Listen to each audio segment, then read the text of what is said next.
Hi, I'm E.D. Lewis and welcome back to my channel, and today I'm reviewing a book that I actually read for Vamptember and for Halloween-a-thon. So it's a little bit late, but I wanted to get this one out around this time of year because of when the book takes place. It takes place, during the month of November, between the holidays of Halloween and Thanksgiving. I don't particularly acknowledge Thanksgiving, but, for those who do, I hope you will have a happy holiday. So today I'm reviewing Mina and the Cult, the final book in the Mina Trilogy. Which if you've not read the other two books in the series, please do. They are awesome. They are bangers.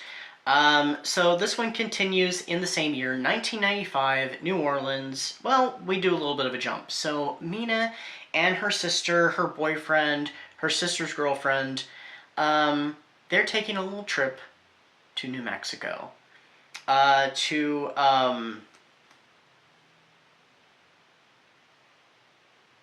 escaping me at the moment. Roswell. Oh my gosh. I'm sorry. I could see it in my head, but I'm like, oh no, I can't think. So they're going to Roswell, New Mexico, actually to meet up with Mina's dad, whom she and her sister have not seen for years.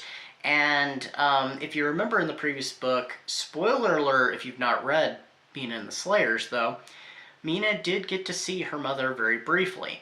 Well, their parents are back together, and so they're on their way. They've got to keep things hushed up, especially about Jared, Mina's, girlfriend, Mina's boyfriend. Sorry, I'm getting tongue-tied here. And if you've read the previous book, you also know what's going on with Jared. So they're on their way to unknown territory.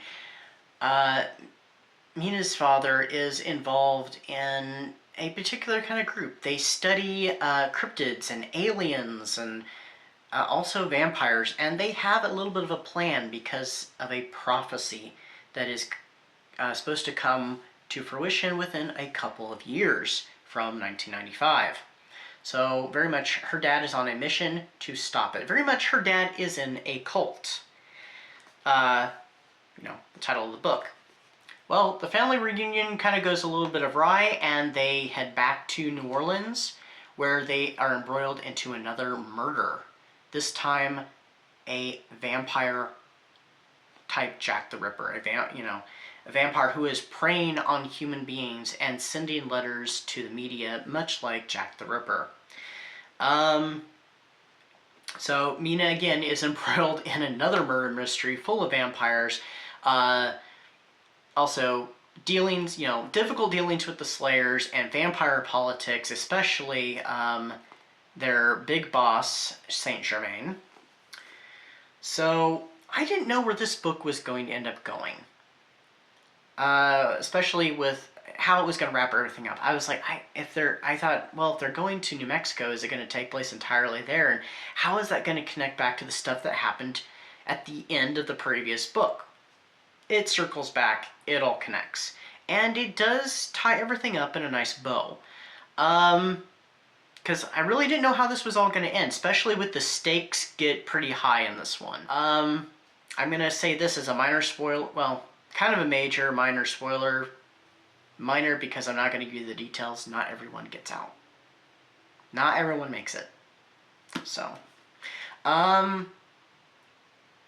yeah. I gave this one 4.5 stars. It was another hit with me. I'm sad to see the Mina trilogy end, but I'm pretty satisfied with how it came to a conclusion. So I would highly recommend, if you like old school horror, you like vampires, you like New Orleans,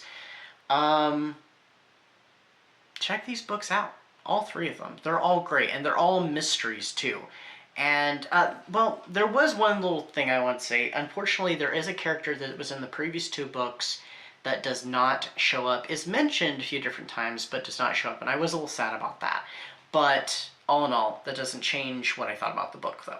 So, highly recommend. So get your hands on Mina and the Undead, Mina and the Slayers, and Mina and the Cult. That is my review. I wanted to keep things fairly short and sweet. But yeah, definitely check it out. I will say this, I'm hoping to read another work by Amy McCaw very soon. Also, if you're not subscribed to her channel, please subscribe to her channel. And check out her books. There is a short story I have not gotten to read yet. It was in the last volume of the HorrorTube anthology, Lurking in the Dark, that I'm hoping to read very soon for this month for the Howls and Haunts Autumn Werewolf Challenge. So that tells you what it's about. It's about a werewolf. I have not gotten to read yet. Also, Amy has a new book out. It is a Dracula retelling, kind of Dracula meets The Lost Boys. I have not read it yet. I don't have a copy yet. I'm hoping to get one in the near future. Probably not till next year. Yeah, I'm greatly anticipating that. You know how much I love Dracula, and a Dracula retelling, yes. So I am looking forward to that. So I will have a review for that when I get that book. In the meantime, I hope everybody's having a great autumn. Crazy world we live in. Crazy world. But anyway, I hope everybody's out there staying safe and staying spooky as we head into the ending part of this year. It's still Halloween here. It's going to remain Halloween here through the end of December. So until next time, stay safe, stay spooky, and I'll see you then.